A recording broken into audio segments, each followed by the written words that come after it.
짧은 조정 구간인데 그 조정 구간이 끝나고는 3,300 갈지 3,000 갈지가 결정되는 작은 태풍 전야 같은 눈치 보기 장세가 계속되고 있는데 비호재가 나올지 비각재가 나올지, 근데 지금 상황에서는 큰 호재도 큰 악재도 쉽사리 나올 수 있는 위치는 아니다.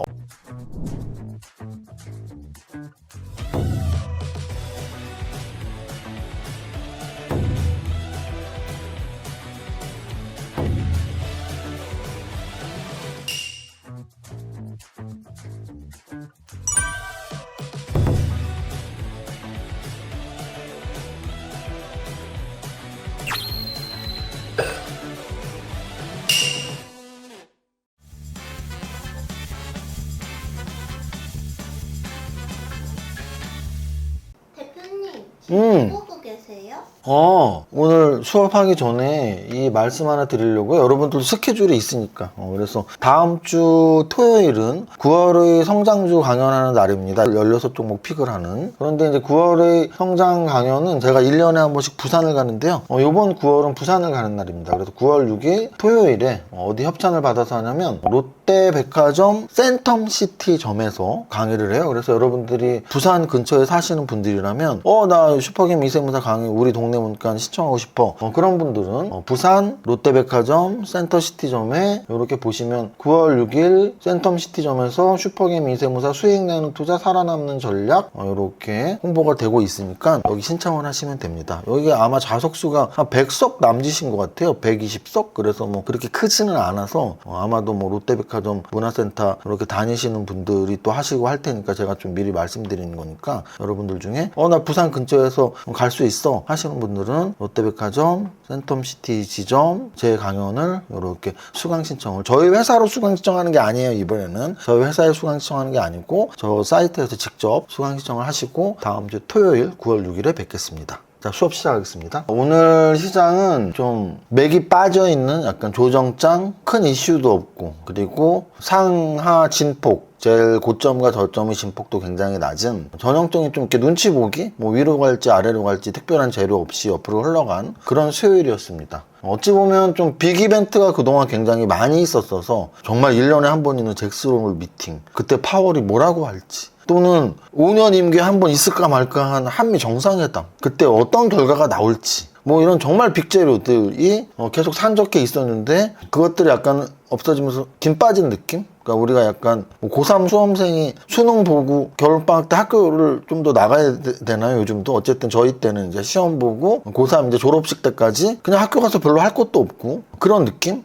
그게 바로 오늘의 느낌인 것 같아요. 그래서 오늘 거래소 지수를 보면 어제 미국 증시는 상승을 했습니다. 그래서 우리 거래소 지수가 갭 상승을 하고 아래 꼬리 만들었다는 얘기는 음선 나오다가 종가 무렵에 쭉 올라가면서 겨우 양선 마감을 한 거래소 지수, 그리고 코스닥 지수 같은 경우는 갭 상승을 했고 아래 꼬리 만들었고 시초가를 회복하지 못하면서 약간 짧은 음선 마감을 했습니다. 그래서 거래소 양선, 코스닥 음선 이렇게 마감을 했다라고 보시면 되고요. 그래서 뭐 양선, 음선 또는 뭐 보합권 등락이 뭐 하루 종일 있었어요. 이게 거래소 차트거든요. 보시면은 별 변동 없이 장 시작하고 30분 정도 빠지다가 그냥 이렇게 반등 줘서 이렇게 하루 종일 굉장히 좁은 구간, 코스닥도 마찬가지로 하루 종일 좁은 구간에 위치하고 있었습니다. 재미없는 그런 하루였다. 그래도 떨어지는 것보다는 재밌다 이렇게 보셔도 될 것 같고요. 시가총액 상위 종목 코스피 200 보면 오늘 삼성전자는 0.43까지 상승을 했습니다. 삼성전자. 반면에 SK하이닉스도 마이너스 마감을 하긴 했지만 역시 SK하이닉스도 아래꼬리 만들면서 오늘 삼성전자와 SK하이닉스가 양선으로 마감을 했고요. 또 하나는 사실 오늘 좀 눈치 보기 장세가 계속됐던 것도 엔비디아의 실적 발표가 어떻게 나오는지에 대해서 반도체 주들이 지금 눈치를 봤기 때문이고요. 그래서 결국은 엔비디아 실적 어떻게 나오느냐가 미국에서 AI 시대가 거품이냐 아니냐의 논란을 좀 불식시킬 수 있는 그런 재료이기 때문에 오늘 엔비디아 실적도 눈치 보기 장세에 일조를 했다.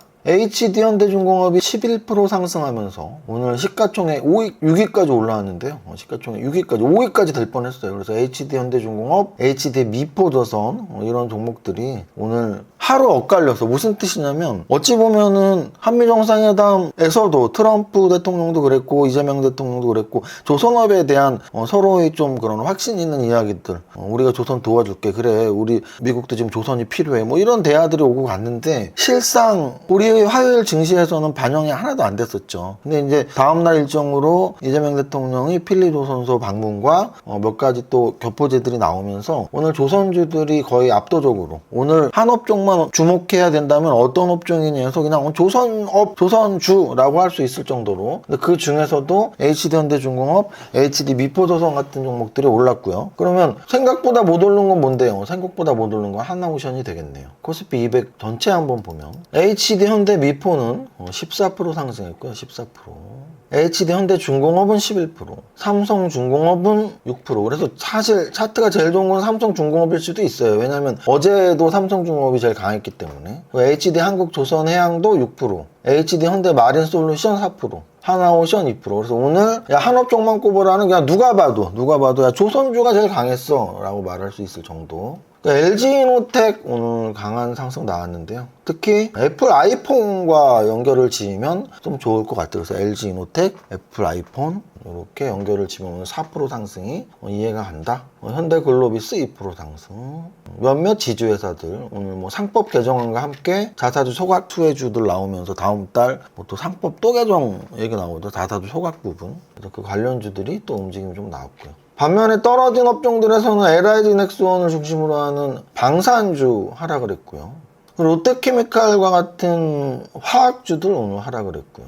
그리고 뭐 포스코그룹이나 LG에너지솔루션 같은 2차전지주들 그런 종목들 화학주, 2차전지, 방산주 정도가 하락을 했고 상승은 압도적으로 조선주. 그래서 오늘 지수는 보합이다. 약간 플러스 강보합이다 정도로 시총 상위 종목까지 보고요. 거래대금 상위 종목 보겠습니다. 거래대금 상위 종목. 거래대금 상위 종목에서 삼성전자, SK하이닉스, HD현대미포, HD현대중공업. 그래서 아까 말씀드렸지만 시가총액 상위 코스피 200에서도 조선업밖에 안 보였다면 거래대금 상위에서도 HD현대미포, HD현대중공업, 삼성중공업, 하나오션, HD한국조선해양까지도 조선주니까 그냥 압도적으로 거의 뭐 이 정도 상승이 만약에 하루 이틀 더 나온다면 2023년 여름에 2차전지 같은 거예요. 왜냐면 거래대금 상위에 지금 거의 휩쓸었거든요. 조선주가. 모든 돈이 모든 눈이 조선주로 지금 들어가 있는데 이렇게 가면 길게 못 가더라고요. 그래서 오늘 조선주가 엇박자로 어제는 떨어졌는데 오늘 좀 과하게 많이 올랐다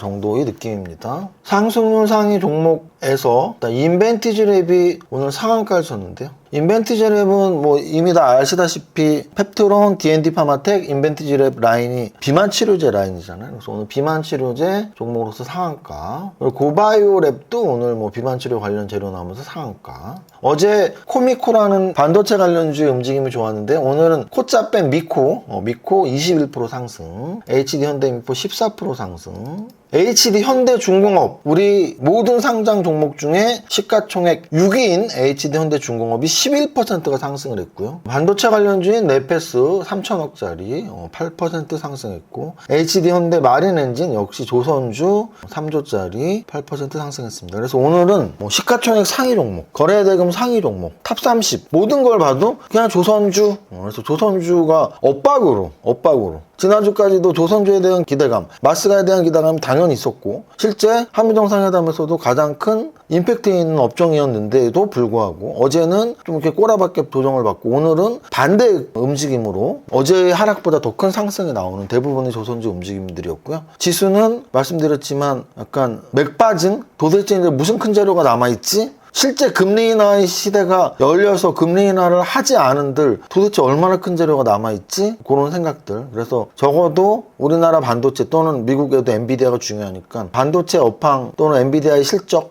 이런 좀 대박 실적들이 나오던지 아니면 실제 9월이 돼서 금리 인하를 하던지 아니면 뭐 세계표현안에 호재가 나오든지 뭐 좀 굵직한 게 나오지 않고선 이런 정도의 잔잔바리 움직임, 작은 조정 움직임, 윗꼬리와 아랫꼬리의 고점 저점이 굉장히 좁은 변동성 축소 구간이다 정도로 말씀을 드리고 위로 만약에 거래소 지수가 뽑아낸다면 무조건 3200, 3250, 3300을 가야 되고요. 또 아래로는 3100 지난번에 한번 흔들렸었는데 3100, 3050, 3000 그래서 결국은 지금 오늘의 한 중심값 정도 될 것 같은데 오늘 지수에서 3300 돌파해서 신고가로 갈지 아니면 3000 한번 흔들어주면서 조정을 좀 시게 한번 줄지 그 전에는 당연히 짧은 조정 구간인데 그 조정 구간이 끝나고는 3300 갈지 3000 갈지가 결정되는 그런 작은 태풍 전야 같은 눈치 보기 장세가 계속되고 있는데 비호재가 나올지 비각재가 나올지. 근데 지금 상황에서는 큰 호재도 큰 악재도 쉽사리 나올 수 있는 위치는 아니다. 아니 뭐 금리 인하 잭슨홀 미팅보다 얼마나 더 큰 호재가 나올 것이며 한미 정상회담보다 얼마나 더 큰 이슈가 나올 것이냐, 뭐 이런 시기에 있다고 보시면 될 것 같습니다. 자, 오늘 여기까지 수업하고요. 오늘 그러면 또 우리 백억송 노래 첫 번째 줄 시작.